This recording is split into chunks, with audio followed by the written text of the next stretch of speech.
Écoute Anne, tout d'abord on te remercie de nous accueillir chez toi. Aujourd'hui c'est vraiment un jour spécial pour JF et moi parce que c'est le premier tournage de notre séquence potager en 48 heures où on va transformer une zone de friche ou un bout de pelouse en un potager complet en 2 jours. C'est même un jour doublement spécial parce que pour cette première, Dame Nature ne nous a pas oubliés et nous a concocté un bizutage grandeur nature. Il est en effet 9 heures, il fait déjà 27 degrés. On s'attend probablement aux 2 jours les plus chauds de l'année avec 40 voire 45 degrés sur les zones de travail qui se trouvent au soleil. Bref, de quoi nous renforcer pour tous les prochains tournages. Il n'y a pas à dire, la nature est vraiment bien faite. Alors Anne, on s'est rencontrés sur le stage d'Aroma près de Bruxelles. C'est un stage qui combine le yoga, les ateliers de nutrition et la découverte du potager sans effort. Alors je me souviens, en début de semaine, tu m'avais dit plus jamais de potager. Et en fin de semaine, tu m'as gentiment invité à découvrir ton espace jardin et à envisager cette installation du potager. Est-ce que tu peux nous expliquer ce qui t'a provoqué ce changement d'idée? Eh bien, il faut savoir que quand j'étais jeune, mes parents avaient un immense potager qui demandait un entretien important, que ce soit l'arrosage, la préparation pour la semaison et pour la plantation. Après, il y avait la récolte, etc. Enfin bref, le nettoyage de ces légumes, ça me prenait un temps infini.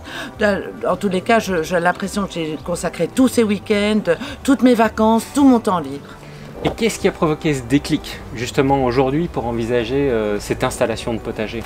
Mais tu viens d'en parler, JF, c'est ce fameux stage Aroma où tu nous as fait découvrir ton potager qui était splendide, productif, et on a pu apprendre au fur et à mesure de la semaine combien de temps tu y passais, c'est-à-dire presque jamais, juste le temps de récolter, de replanter au besoin, très peu d'arrosage, et je me suis dit mais c'est trop merveilleux. Tu nous mets un peu la pression, mais de la pression positive. Écoute, on est ravis que tu nous fasses confiance. En tout cas, on te garantit qu'on ne te décevra pas si on est toujours vivant à la fin de la journée. Voilà, trêve de plaisanterie. Maintenant, ce que je te propose, c'est que tu nous fasses visiter la zone de friche qu'on a sélectionnée pour réimplanter donc ce potager suite à la visite d'évaluation qu'on a faite il y a quelques semaines. D'accord, pas de souci. Ah, on se trouve en face de la zone sur laquelle on a envisagé l'implantation du potager. C'est vrai, lors de notre visite d'évaluation, tu as émis le souhait que la zone de potager respecte les zones environnementales installées, qu'elle soit discrète par rapport à la terrasse et malgré tout facilement accessible de la cuisine. Alors cette zone se trouve à 5 mètres de la cuisine, elle fait à peu près 17 mètres carrés, 5 mètres de long, on envisage 2 parcelles de culture d'1,40 m de large. Alors sur cette zone, il y a toujours une zone de friche qui demande un entretien régulier ou en tout cas des tailles régulières et qui n'apporte pas nécessairement une satisfaction d'un point de vue esthétique. Ni esthétique, ni agréable, puisqu'en effet il faut couper, désherber, et moi ça m'ennuie vraiment de refaire ça 2 à 3 fois par an, et donc je rêve d'avoir ce côté productif où je vais pouvoir à jet de pierre de ma cuisine venir cueillir un légume pour le cuire, et j'espère évidemment entraîner mes petits-enfants à venir faire cette cueillette parce que c'est quelque chose de merveilleux de pouvoir récolter soi-même son légume et le déguster par après, et je ne vous cache pas que le gain de temps en course, ça va être vraiment important. Ah, je te confirme, c'est vraiment le cas. Et pour revenir à tes petits-enfants, écoute, moi j'ai la même chose avec mes enfants, ils adorent ça. Au point où le plus jeune a voulu avoir ses 2 carrés potagers cette année, et je les ai installés au printemps, il adore y aller régulièrement, en prendre soin, récolter, les goûter, nous les faire goûter, il en est tellement fier. Anne, lors de nos discussions, tu as émis le souhait quand même d'avoir une réalisation de potager assez simple. Donc ce qu'on va faire, c'est qu'on va délimiter la surface avec une bordure noire pour empêcher le robot tondeuse d'empiéter sur ce potager. On va installer également 2 tipis, un tipi pour faire monter les concombres, un autre pour les petits pois et les haricots. Et comme vous adorez les tomates, ces tipis pourront être réutilisés l'année prochaine pour palisser les plants de tomates dès le début de saison. JF, finalement, c'est une conception assez similaire à celle qu'on nous a réalisée pour le potager du Nord sans effort qu'on peut retrouver dans nos vidéos. Oui, tout à fait. Et alors, comme la zone est un peu plus petite, 17 mètres carrés, on a envisagé ensemble de déplacer le plant de courgette, de le mettre juste en face. C'est vrai qu'un plant de courgette, ça prend beaucoup d'espace. Pour réaliser ce plan d'implantation, c'est vrai qu'on a discuté ensemble de tes goûts, de tes attentes en termes de légumes pour faire une première sélection et de voir un peu comment on allait les implanter. Alors comme Mehdi l'a dit, vous êtes amateur de tomates et d'aubergines. Bon, on est lui toutes, c'est impossible de trouver des pieds en jardinerie. Ouais, en effet, mais bon, comme tu nous fais confiance, ce qu'on va faire, c'est qu'on va retirer en fait un plant d'aubergines, de poivrons longs et de tomates qui viennent de nos espaces personnels. On va les repiquer ici en espérant qu'ils puissent résister au choc de transplantation, surtout avec cette chaleur, mais on va tenter le coup. Comme ça, vous pourrez continuer et surtout profiter de ces légumes en fin de saison. Et comme vous êtes amateur de salade, bah on a mis en semis une sélection de salades vraiment très spéciale et on viendra les installer dans ton potager dès que les plantules seront suffisamment solides pour ça. Environ dans 2 semaines plus ou moins. Génial, merci beaucoup. On y va? C'est parti. Anne, on se trouve ici dans la zone aromatique qui fait une surface plus ou moins de 5 mètres carrés. Alors elle se trouve juste devant la cuisine qui est vraiment un emplacement judicieux. Et comme la surface est quand même assez grande, on pourrait implanter une large diversité d'aromates et également y mettre quelques salades à couper et des plants de roquettes. Super Mehdi, mais j'ai une requête à vous demander à tous les deux. Pensez-vous que ce rosier, je pourrais le conserver? J'y tiens beaucoup. Bon bah écoute, on devra le faire, JF, je pense pas qu'on a le choix. Oui, alors il n'est pas trop mal placé entre le thym, le romarin et la sauge. En plus, c'est un compagnonnage idéal, ces aromates repoussent les nuisibles du rosier, donc a priori cette implantation devrait lui être favorable. Ouais, en parlant de nuisibles, il y a surtout les pucerons qui vraiment adorent les rosiers. Bon, bah écoute, on doit vraiment se dépêcher. Là, la température est montée à 32 degrés à l'ombre, là on est en plein soleil. JF, j'espère que tu as pris ta crème. J'ai pris ma crème et là on va attaquer le dégazonnage et surtout retirer les grosses racines dans la zone de friche pour éviter qu'elles repoussent. Bon là on a un sacré boulot à faire. Bah écoute, on a pris notre eau, on a nos lunchbox. J'ai du thé glacé? Tout à fait, et alors tu nous as dit juste avant que ton mari était cardiologue, donc demande-lui quand même de rester dans les parages au cas où on fait un malaise. Vous inquiétez pas. Bon ouais, c'est parti. Hein. Allez, vite, vite, vite. On a toujours oscillé entre 48,5 et 52,5. J'ai bu 6 litres d'eau. JF, il a trempé sa tête dans un seau d'eau froide toutes les demi-heures. C'est pire en Arabie Saoudite, tu crois? Franchement. Bon, on m'a dit, il est 4 heures. Là, on a terminé le nettoyage de la zone, le défrichage. Alors, il y avait des racines traçantes dans tous les sens. Ça a été un cauchemar, c'est de l'argile comme chez toi. On a commencé à 10h30. La température, maintenant à 4 heures, est à 48,5. Et pendant toute la période, la température aussi est de 48,5 à 52,5. Ouais, bah, c'est un peu inhumain. C'est un magnifique bizutage préparé par Dame Nature. C'est vrai que la température était beaucoup plus élevée que celle que j'envisageais. C'est clairement le jour le plus chaud depuis le début de l'année. Et voilà, dans ce travail de nettoyage de la zone, j'ai perdu ma fidèle alliée qui est ma fourche, m'accompagnait depuis 10 ans pour la mise en place de mon potager, de mon verger, la plantation des fruitiers, etc., etc. Là, les racines du magnolia, voilà, elles étaient plus fortes et c'était le désir aussi de Anne de garder le magnolia et les lilas. Donc là, on a réussi à le sauver. Malheureusement, j'ai perdu ma fourche. Ouais, clairement, c'est une journée très compliquée. T'as bu beaucoup, je pense, hein, pendant la journée. Ah, j'étais à 6 litres. Ouais, j'étais à 4 litres. Et c'est pas fini, on est loin de là. Et toi, je sais que tu as plongé quelques fois ta tête dans un seau d'eau pour te rafraîchir. Moi, je l'ai fait 2 fois. Bon, je suis un peu plus du sud, mais malgré ça, voilà, c'est vraiment une température qui est très très compliquée pour travailler. Alors maintenant, voilà, comme pour chez moi, pour le potager du 25 mètres carrés, potager sans effort, c'est vraiment le premier gros effort à fournir pour ensuite pouvoir un peu se relaxer, planter, récolter et un peu surveiller, mais sans plus. J'espère que Anne sera satisfaite de notre travail. Je pense qu'on a bien nettoyé, maintenant on va amender abondamment comme chez toi. On va pailler, on va arroser un maximum. Ah ouais, à fond. Et on va s'arroser avec. Et puis on va attaquer pour le pied de courgette et le bac aromatique. Bah écoute, il y a un coussin là qui nous attend. Si jamais on n'a pas fini, on peut encore dormir ici et qu'on ait recommencé à l'aube demain matin. Écoute, c'est parti. Allez, go. Bon, je vous laisse ce message au cas où on se reverra plus. JF. On a fait le tournage jusqu'à 10h30, c'est ça? Ouais. On a commencé à dégazonner. Et on a eu du mal parce que c'est très dur. C'est de l'argile un peu comme la maison, sauf qu'ici il y avait des framboisiers, donc blindé de racines. JF, s'il te plaît, donne-moi mon meilleur ami qui m'a quitté là, juste à ta gauche. C'est la fourche avec laquelle tu as fait... Voilà. Ma fourche, ma fidèle amie depuis des années, elle m'a lâché. J'ai forcé dessus. Et regardez en plus le chantier, on est à la moitié. On a déraciné 2 arbres et c'est comme ça que la fourche m'a lâché. Les magnolias. Voilà, quand on a publié la vidéo sur les techniques de plantation dans notre potager en 25 mètres carrés, on a reçu pas mal de retours et des questions nous demandant d'approfondir certaines techniques, comme par exemple la technique de plantation des salades, des légumes-feuilles en général. Alors ce qui est important, c'est que le collet, donc qui se trouve ici à la base, reste au-dessus du niveau de la terre, justement pour éviter la pourriture du collet et que la salade se meure. Donc ce qu'on va faire, c'est que on va directement faire un petit trou. J'enfonce le plantule qui reste environ un demi-centimètre au-dessus du niveau de la terre. Je referme. On va évidemment l'arroser abondamment.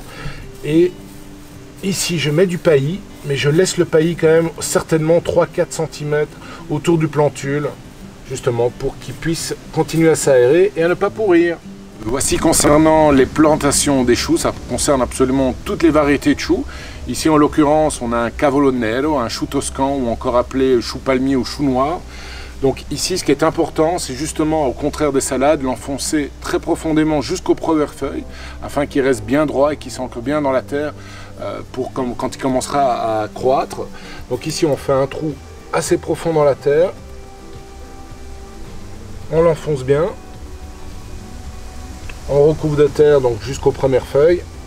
Et même chose qu'avec les salades et concernant absolument toutes les plantations, le paillis s'arrêtait à 3-4 cm pour dégager le pied afin qu'il ne pourrisse pas. Et la dernière chose à faire, c'est bien arroser.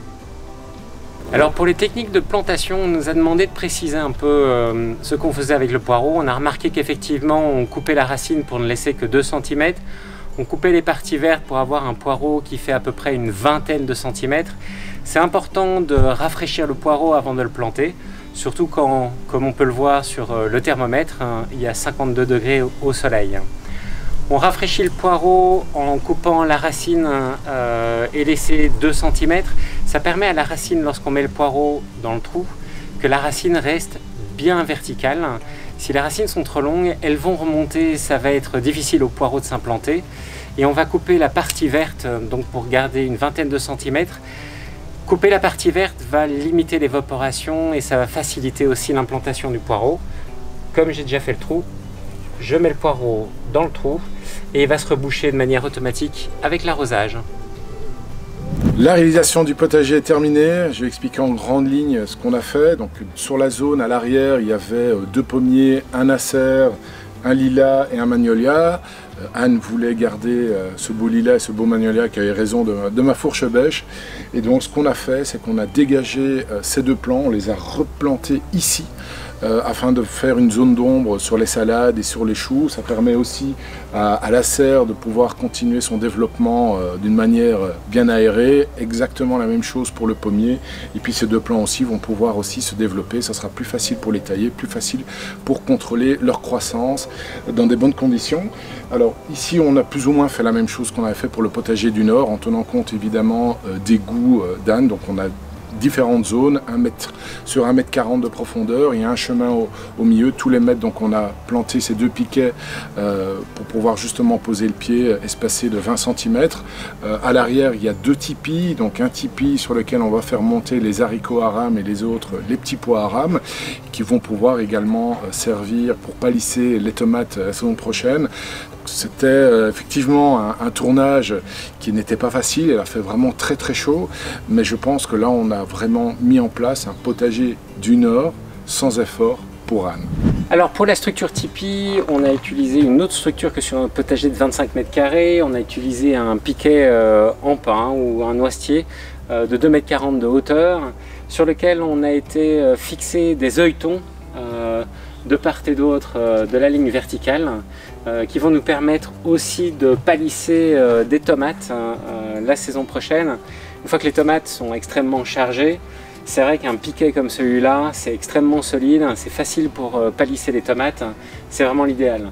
On a mis un œilleton au-dessus pour faire passer des tubes en PVC de 2 mm creux qu'on trouve en jardinerie, qui sont en fait des linges qu'on utilise pour attacher des arbustes.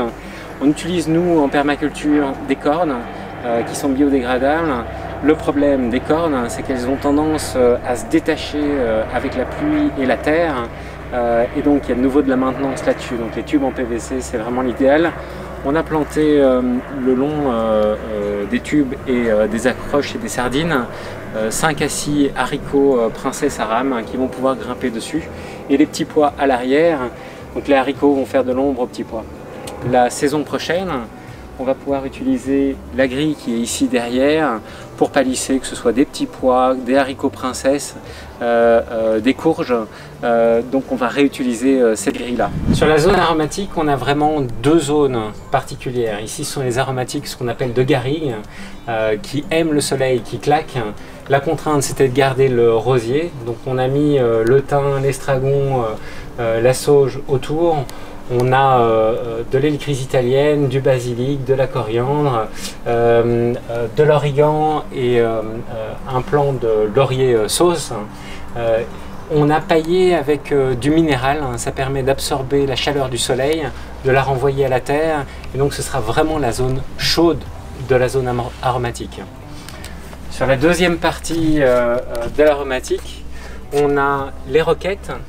Et on a tout ce qui est persil, ciboulette, cerfeuil et lanette. Bon, ils préfèrent plutôt la mi-ombre. C'est aussi des aromates qui vont nécessiter un arrosage plus suivi.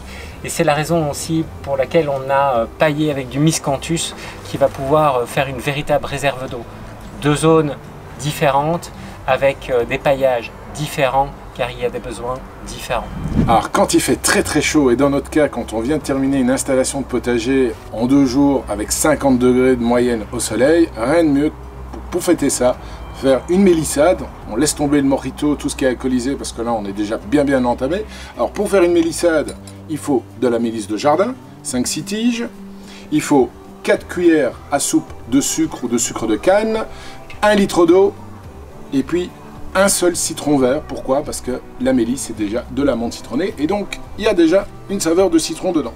Alors, on prend la tige, on fait comme avec les groseilles, on écoute, hop, on met les feuilles dans le blender, le citron vert est déjà coupé en 2, on presse le citron à l'intérieur,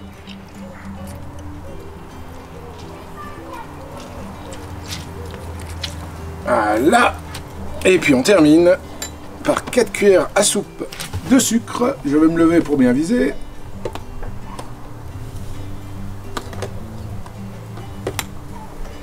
Et voilà, c'est terminé. On va mettre maintenant le petit capuchon que je ne retrouve pas tout de suite. Je le mets là. Ça déborde de partout. C'est terminé. Voilà, et puis maintenant, il faut juste les mettre, il y en a assez là pour 4 verres, il faut juste le remplir avec beaucoup de glaçons et profitez-en, ça plaît énormément aux enfants également. Anne, JF, on est dimanche, il est 18 h, on a commencé hier à 10h30, il y a encore 46 degrés maintenant, on a travaillé sur la zone au soleil, on a une moyenne de 50 degrés sur les 2 jours, c'était pas de tout repos, mais on a terminé voilà, l'installation du potager. Oui, tout à fait. Alors les transplantations sur les aubergines, les courgettes et les poivrons ont souffert. Normalement, ils devraient repartir. Les légumes ont eu chaud. L'avantage, de nouveau le paillis, Anne, tu nous as fait le plaisir de l'arroser hier vraiment abondamment. C'est une réserve d'eau qui va permettre au potager de se lancer. Anne, qu'est-ce que tu penses de ton potager? Mais le seul effort que j'ai eu à faire, moi en tous les cas, c'est d'arroser ce paillis que vous avez quand même avec grand exploit réalisé, parce que il a fait vraiment en effet très chaud, le plus chaud week-end d'août depuis très longtemps, et le résultat est splendide, comme si il n'y avait pas eu cette canicule. Donc messieurs, bravo et merci. Bienvenue de retour à l'aventure potagère. Merci. Et puis à dans un mois pour le suivi de l'évolution de ton potager. Avec grand plaisir. Merci JF. Merci Mehdi, à très bientôt. Au revoir.